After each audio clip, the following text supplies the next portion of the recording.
A workplace injury can be one of the most serious, life-changing events one can experience. If you've been hurt on the job, you should learn all you can about your workers' compensation rights. Because the more you understand the playing field, the better prepared you'll be when it comes to make that workers' comp claim. Workers' comp coverage. Workers' comp insurance covers medical bills, but it can cover lost wages as well. In the most extreme workplace injury cases, this specialized type of insurance can compensate lost wages for life. Accidents happen, and some workplaces tend to be more injury-prone than others. Common workplace injuries include muscle strains, contusions, lacerations, inflammation, and fractures. Popular mechanisms of injury include slips and falls and repetitive stress.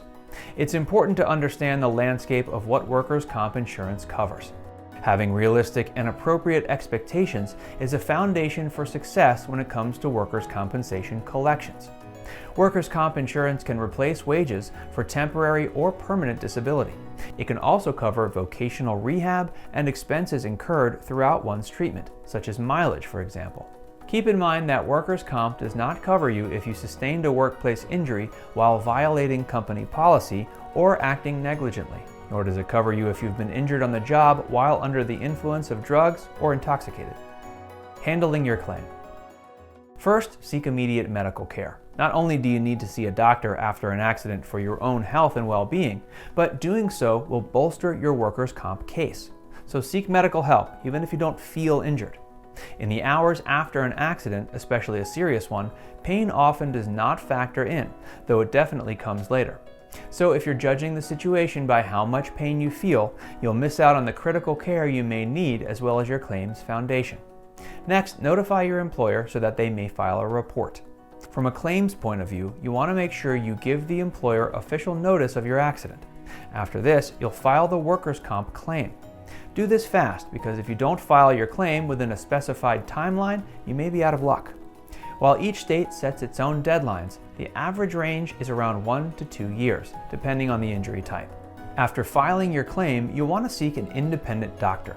This provides a second opinion and builds a better case. As the claim progresses, you'll want to stick to your statements and keep track of everything. Sometimes these claims take time, so it's easy to lose track of events. Insurance companies, too, will prod and do their best to favor their decisions, so stand strong. Insurance companies will often fight tooth and nail to avoid paying a workers' compensation claim. If you're facing a potentially contentious workers' comp case, it may be time to lawyer up. The insurance company may offer you a settlement. They may deny or even ignore your claim. As crazy as it sounds, private investigators may scout out your house or monitor you on social media to look for fraud.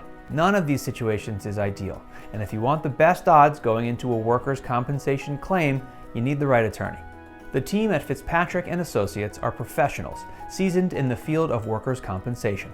If you experience any friction in your claim from your employer or the insurance company, we'll help you get the compensation entitled to you by law. Contact us today for help with your workers' compensation claim. And if you found our video helpful, let us know in the comments and be sure to give it a like and subscribe for more insights.